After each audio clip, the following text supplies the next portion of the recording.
Welcome to the Afropolitan Podcast, hosted by Eche Emole, founder of Afropolitan. On the show, we chat with Afropolitans whose footprints form the foundation of systems dedicated to building the future of a bold and progressive Black community. In each episode, our guests share their working formulas, the hard facts about leaving familiar terrain, embracing the unknown, and staying relevant afterwards. Listen as we extract the blueprints of fearlessness, innovation, and progress. Hey Afropolitans! In today's episode, we chat with Biola Alabi, co-founder of Atika Ventures, a women-led venture fund providing early-stage capital to consumer technology startups in West and East Africa. Biola talks to us about angel investing and offers advice to founders building to solve real problems at scale in Africa. We hope you enjoy this episode. Biola, we're excited to have you on the show today. Thank you so much for joining the Afropolitan Podcast. How are you doing? How are you feeling? I'm great. Thank you so much for having me. This is one of those communities that I keep seeing everywhere, and I've been so excited and happy to join some of your rooms. So I'm excited to be here today. Thank you. We've been looking forward to having this conversation. Thank you for finding time. I know we were supposed to talk like last year, but in person is better, I think. Always. So talk to me about the Lagos Angel Network. Great. Mm-hmm. So I'm so excited about the work Lagos Angel Network is doing. Mm-hmm. We've been around for many years. I joined in 2017. After I did my first angel investment in 2016, I started to get more and more people pitching me. And I really wanted to learn more about angel investing. And that's what Lagos Angel Network does. It's really about activating and amplifying angel investing in the community here in Nigeria, so even beyond Lagos. It's really, how do you educate more angels? How do you get more people involved in early stage investing? The second thing that we try to do with Lagos Angel Network is also, how do we support entrepreneurs? How do we get more and more people into the ecosystem? And then lastly, bringing all these different people together to write checks. I mean, we want to educate people. We want to amplify the community from an entrepreneurship perspective and make an impact. And then we really want to get people to the confidence level where they're starting to write checks. Definitely. So it seems like the investing landscape has changed from what it was 10 years ago. Could you walk us through what were some of the challenges a founder would have had 10 years ago as compared to today? So, the landscape has changed in the sense that there's more capital available, but I think entrepreneurs still face some of the same challenges, which is sort of, how do you build a team? How do you ideate? Where do you go with an idea?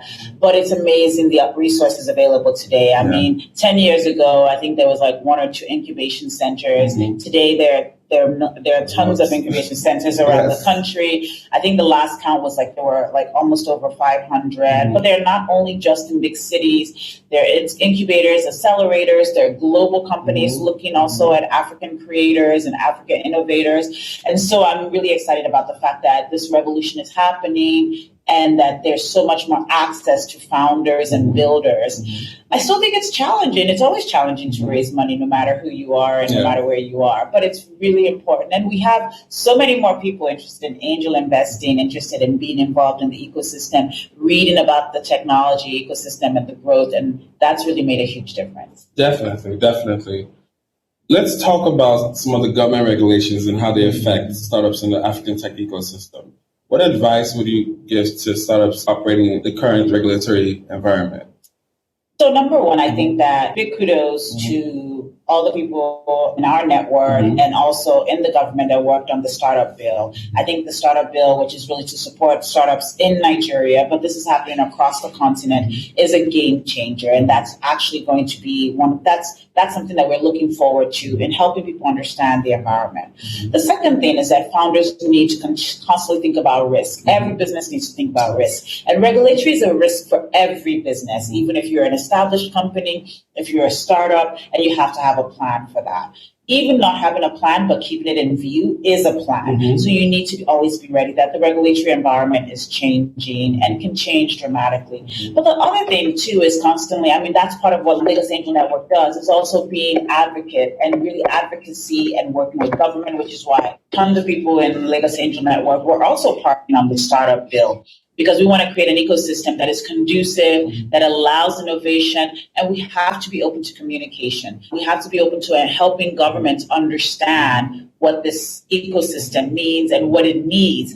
And also, too, when we hear these announcements, people need to understand that some of these things are projected numbers. They're not actually bottom line numbers. And so how do we educate, how do we inform, and how do we advocate for startups? That's also part of what Lagos Angel Network does. So walk us through, what would be your investment thesis? What would make you say, hey, I'm looking to invest in this founder or their startup?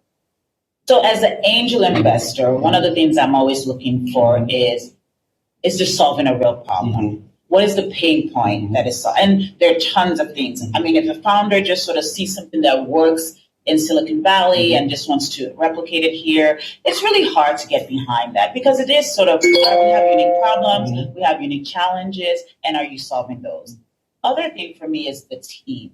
It's really, really important that a founder has a good team around them. As someone that is also a founder, I really understand team dynamics. I mean, I understand what it's like to build a team, to be on a team. So teams are really, really important for me. A lot of times when you invest in a company that is still building, still early stage, I mean, as an angel, you know the product can change still, but what you want to do is see a real commitment behind the team. And so it's really hard sometimes to invest in solopreneurs. We really like to invest in teams and really have different people and, have someone else from, with the tech eye, look at what they're building. And you want people that are building things that are going to solve real problems on the continent and scale.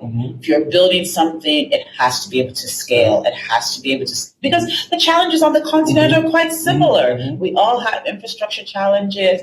Our population is growing, so we need to educate. And we're not going to be able to build enough institutions to educate in the traditional way. Definitely. So all these solutions are things that can scale. And so I'm always looking for founders that are thinking big, not big for big sake, but building something that can scale. Definitely. A lot of founders complain about the talent gap in the ecosystem. They have to recruit and they also have to retain. What advice would you give to startup founders today? Because a lot of talent is also looking to quote unquote japa or leave the continent, at least Africa, right? Yes. What advice and what strategies would you advise founders to think through the recruiting and also the retaining of talent?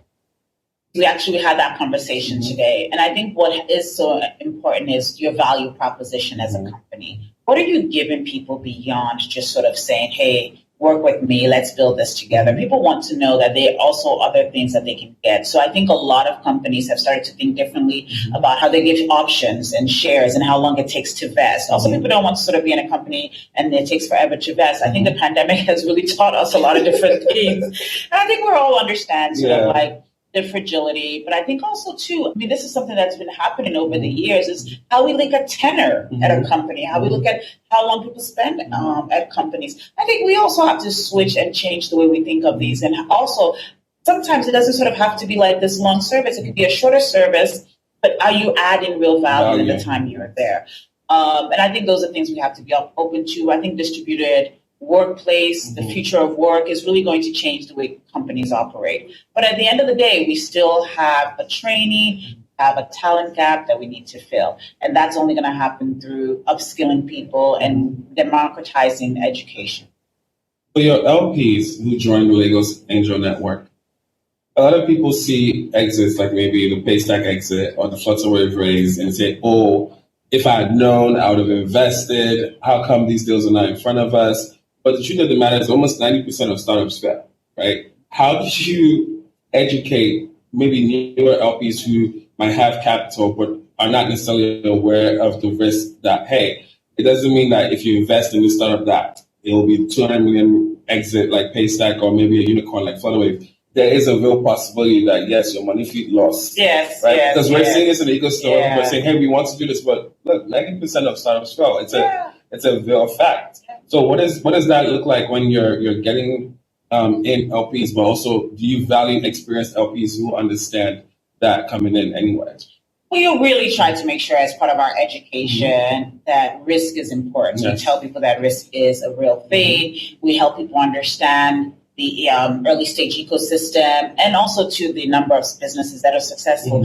But news like Paystack, things like Florida Wave are really great for the ecosystem. They bring more local people to the table. And at the end of the day, as a local investor, you also want to we want local investors to participate in this big opportunity and this potential big upside. This shouldn't be only global investors. And I think that we also have to weigh the risk. But I mean, one of the things that's beautiful about Nigerians is Nigerians are risk takers. Nigerians love risk, and Nigerians embrace risk. And so we have, once they understand, and also once they understand that these checks don't have to be huge. I think that was also, too, for me, the barrier to entry before was that I had this idea that these checks had to be very, very huge. And I think angel investing, once again, is to just give you that power to get started, to give you that power to continue to build, to continue to iterate. And so really we understand where we're playing. And so we really do have a questionnaire that we ask all angels to fill out so that angels really don't get carried away. And angels also, we help them go through like how you should think of liquidity, how you should think of investment, exits. And so I think that luckily there's a lot of education that's happening in the ecosystem, and people are becoming more and more experienced. But the exits are good. The unicorns are good. They're going to just continue to add more capital into the base, which is what we need. Definitely. So talk to me about what your first angel investment was. My first angel investment, I actually did two almost around the same time. One was a female entrepreneur who was in the CPG, that's consumer packaged goods. And I had, I love packaged goods. I love anything facing, and I love anything that is sort of modernizing our food ecosystem. And so I jumped on it, and I'm so excited. She's gone on to raise more money, and she just did her first big institutional raise. Okay. So that's exciting to me. And then my second company is a media company. It's something that, they've been in the ecosystem for a while now. They've been leading a lot of the reporting in the ecosystem. And so they've always been so close to my heart. I sit on the board. We've had to transition from it being founder-led to bringing on a CEO when the founders really wanted to do something different. And that's also things that you get to do as an angel. You really get to be part of this company's growth. And so, what I love about investing is that you get to be part of this journey. And so you're literally an entrepreneur so many different times over, because you're there to support and cheerlead, but at the same time, you get to make a meaningful contribution. And so I'm really excited about, those are my two, and I'm still excited. They're still around. They are doing extremely well, and I'm really excited for the entrepreneurs. I'm so proud of them. Definitely. Everyone gets to deal with failure at some point. What was your first encounter with failure when you started out as an entrepreneur? How did you deal with it, and what did that experience teach you? Oh, God, everyone has failures, and I think sometimes you don't feel them. Some of them are harder than others. But I think one of the first things that happened to me was actually working at a startup. In the sort of early 2000s, got a job at a startup, as we like to call it now, the Web 1 days. And it was an e-commerce company. We were doing online college textbooks. We really wanted to ease. First of all, it was like one of our taglines was no sharing, which was just like really trying to make sharing textbooks. No sharing of shaving. You know, like when you have a sheep, we had this sheep, and we had like people like no sharing. Okay. I know, it's like funny, right? So we had very irreverent. It was like building this really cool irreverent brand.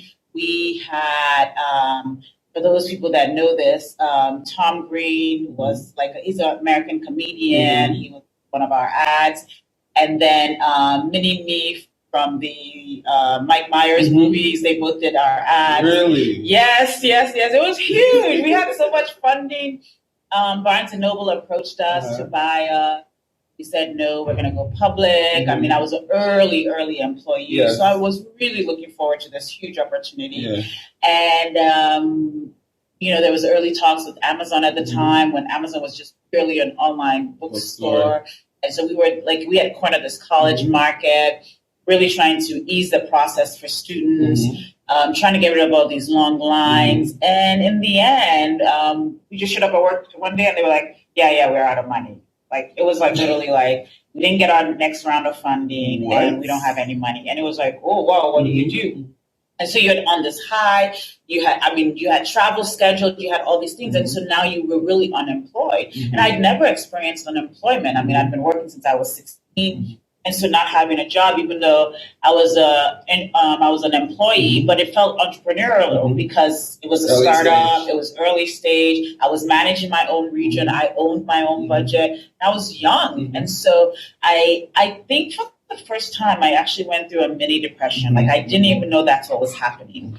And I think that taught me a lot. It taught me a lot about how to get back up when you fall, how to manage your risk, sort of like not putting, just really understanding entrepreneurship, understanding the challenges, building a team. I mean, it was an amazing group of people. I'm still in touch with some of them today.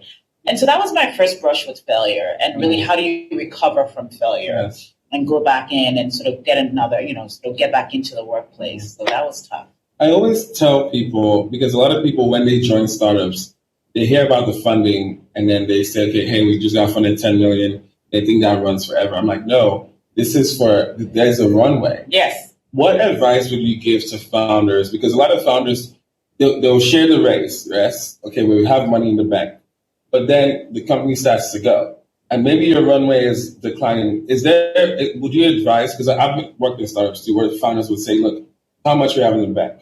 This is how much we need to keep having in order to sustain the business.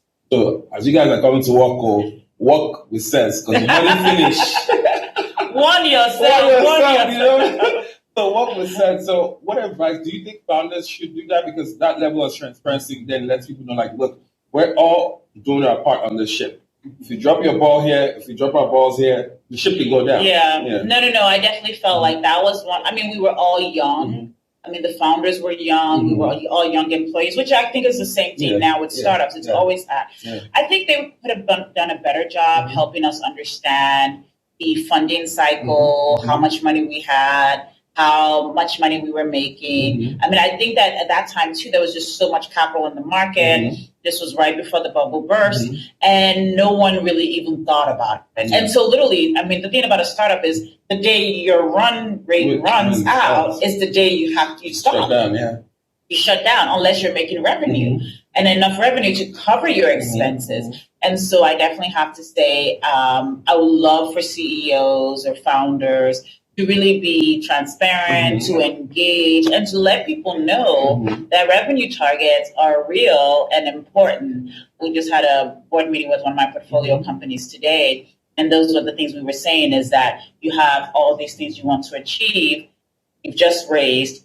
How much runway do you have? And so those are some of the questions you always have to. But I really, I encourage founders to be transparent, especially to your leadership team. Leadership teams should never be caught off guard. That's a real thing. But I think sometimes pride and people don't want to share, ego, vulnerability. Exactly. And I think those are all the things you have to check at the door to be a successful entrepreneur. Biola, so talk to us about your background, educational, also how you were raised, where you were raised. Sure. So a little bit about my background. I mean, I think that there's always some things that happen that you start to realize as you get older that they've been so instrumental in who you are and what you do. I was born in the U.S. At some point, my parents moved back to Nigeria. They moved all of us back to Nigeria. And during that time, there were repeated coups d'etats. There were just so much instability. And my parents just started to look around and say, it's going to be really hard to raise children here. And we have, let's go back to the U.S. And so we moved back to the U.S. It was very different when we moved back to the U.S. It was very much like, it was so different from like what I remembered. And, I was older then. And I think we were staying with family friends. And then the next day, my mom was like, are there any youth programs that she can work and make money? And I was like, what? We about to work? So it was, so I started working at 15, but it was like one of these programs. And that was it. And my mom was always like, once you get to a certain age, she's filling out forms or something, and you got to get a job. And so, I think all of us started working when we were 15, like, these YMCA programs where you're like working camps or summer camps, but you're working. And I remember getting my first check and was like, why would they deduct money from this? She was like, that's what they call taxes. So that's when I understood Uncle Sam don't play. He will take his money. But it was really nice. And all through that time, we would always come back to Nigeria. We would always go back. We always had a sense of home. So even when I was in the US, when people would ask me, at that time, people didn't even know what Nigeria was. People would be like, where are you from? And I'm like, Nigeria. They're like, where that? And I'm like, that's in Africa. Like, what do you mean? And so you always had to educate. And it wasn't intentional, but when everyone you meet, we lived in Chicago and Ohio. Chicago is a little bit better. But in Ohio, there was like a very small Nigerian community. There were very few people that knew where Nigeria was or Africa was. And so it was really a great opportunity to educate. And then when I went to University of Cincinnati, when I got to University of Cincinnati, I joined the African Student Union, among other organizations. I've always been an active and busy person that always wanted to make an impact. And we really transformed the African Student Union. We collaborated with other student organizations. We really tried to bring the Caribbean students in. We tried to bring in the NSB, the Black engineers. My goal was, how do you collaborate with more people? Because the more people that understand African culture, that understand us, the better it is, and the more people that we can come along on this journey with. Because most people, to me, when I'm in the US and I'm navigating the world, I'm an African American. Yes. They see me as an African American. Yes. Nobody's I'm Black. Nobody's trying to have this conversation like, oh, what's your origin story? What's your tribe? Yeah, what's my tribe? And so it was really important to bring it. Most time, if they really said, they're like, are you Jamaican? Yes. That's as far as they're willing to go. And so I really tried to bring in a lot of these student organizations, and we would have, I remember even North Africans were like active in our, so it's always so fascinating to me when I see people now, but that's exciting about technology. Technology is bringing us back all together. Yes. And so back to just sort of my university, I had a great time in school. And then from there, I did an international internship called an ISEC traineeship. I went to Korea. And Seoul was really the beginning of my marketing career. After my teaching English days, I joined Daewoo, and I worked with them on their market entry and for their commercial cars into the U.S. market. And from there, I got the job at the startup that I talked about, bigwords.com. And after that, I really, because I'd had so much experience in marketing and working with agencies, creating marketing campaigns, I wanted to do more in that space and was really excited and very lucky to get a job at Sesame Street in New York. And so working at Sesame Street with Elmo, with Grover, with Cookie Monster will always be a highlight of my career. And that is really what brought me back home. I started in our marketing department, moved to sponsorship, and that led me into international co-production. Which then took me to South Africa, Kenya, and just this amazing journey that led me back home to Nigeria, working for DSTV, the largest pay provider on the continent. Definitely. And led me to my entrepreneurship journey, and now to being an investor. An amazing journey so far. Thank you. So Biola, tell me, are there any 3 books that have had a profound impact in your life? Yes, there are. We're all avid readers. We finished reading Cast, very interesting book. I think it really does help you deconstruct and understand. Sorry, Cast by who? Isabel Wilkerson. Okay. I'll make Cast sure I get the name. Isabel Wilkerson. Yeah, I'll make sure I get the last name correctly. And it's really about she's like an anthropologist that just digs herself in, but cultural anthropologist about the relation and the space between Black people and white people and why things happen and the historical. It just gives you so much depth and context of why this is happening today. So we go all the way back to slavery and how that manifests in today's world. Because I think sometimes people don't understand what privilege means, and she really tries to break it down to people so that they can understand it in the simplest way. Yes. An amazing and interesting book, and I just finished reading it, so it is top of mind. There was another book that I totally didn't think would have such a huge impact on me, but it did. And that is called Basic Black by Kathy Black. She was, for a very short time, actually involved in the school education school system in the U.S. But before then, worked for big media companies like Condé Nast and all that stuff.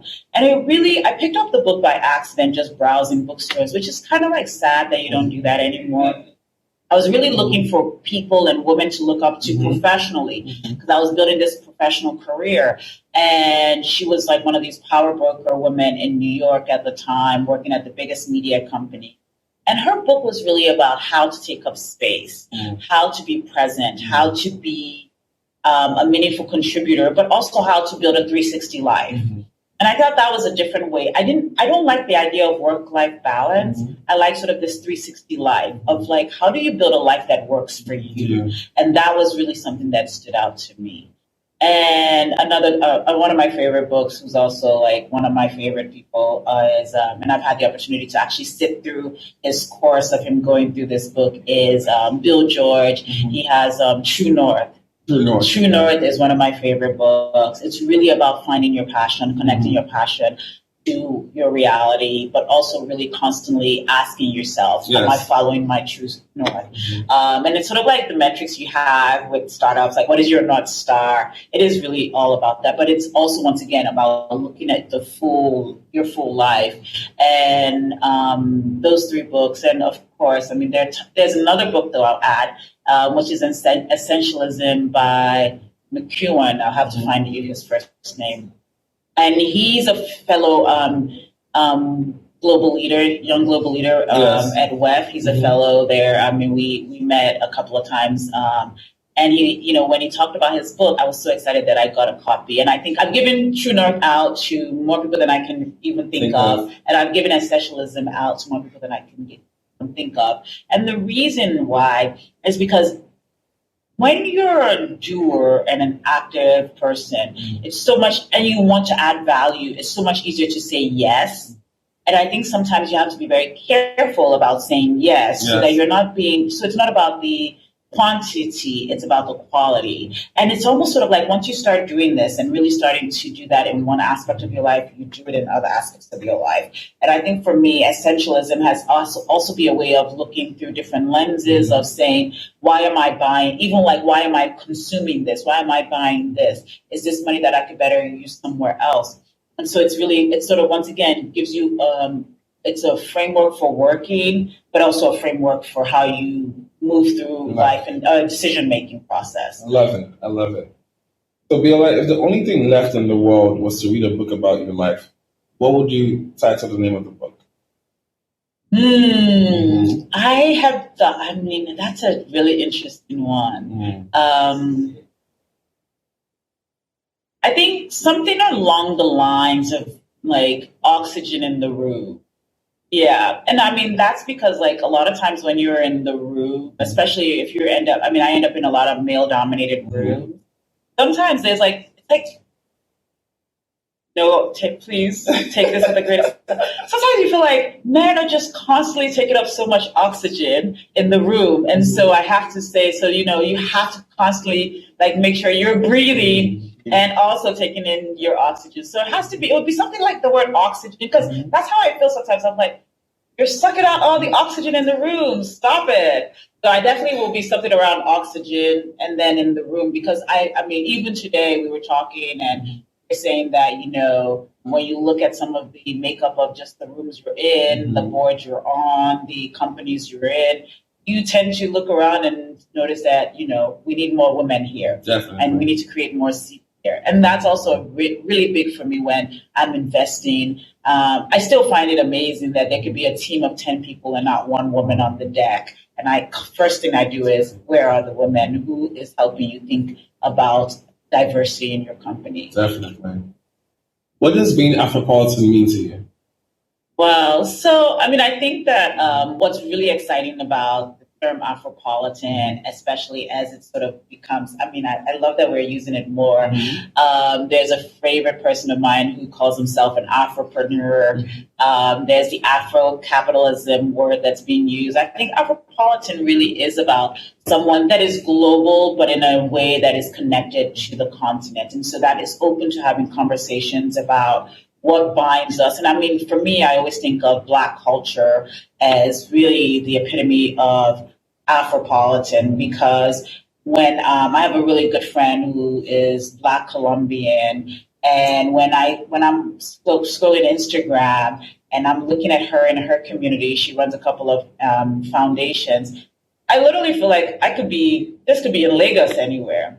And so to me, the fact that we're all so connected and that 10 million people in Colombia identify as Black, and that I am connected to that community. I want to go and spend time in that community, but at the same time, I want to go to Mozambique and spend more time and continue to bring these communities together. And then the fact that I'm able to embrace being Black in America and what that means, and be able to understand those contexts and be able to empathize, and at the same time be able to explain it to people in Nigeria, because there's sometimes people see things on TV and they're like, why is this always happening to Black people in America? And it's like, because of all these institutional walls that have been built. Yes. And people don't understand that, because when you're in a country where you're not a minority, the idea of even trying to identify as Black doesn't exist. So I think that Afropolitan to me is embracing all aspects of the global Black culture that we have. So from Jamaica to Colombia to Ecuador, where there are Black communities, all the way to Cape Town and all the way to Angola, embracing all that and really trying to continue to educate and expand how we define Africa. Thank you so much, Biola, for joining the Afropolitan Podcast. I hope you've had a great time. I have had a great time. I am so glad we did this. I am so glad. I would love to come back anytime. I'm excited about what's happening, and the future is bright for the continent. I do love talking about what's happening on the continent. I love talking about what's happening in Nigeria. Yes, there are a lot of things that are not going well, but there's also a lot of things that are going well. And so I'm here to really tell that story and loud it, as the young people say these days, loud it. But really, thank you for having me. Thank you so much, and I hope you have a great one. Thank you.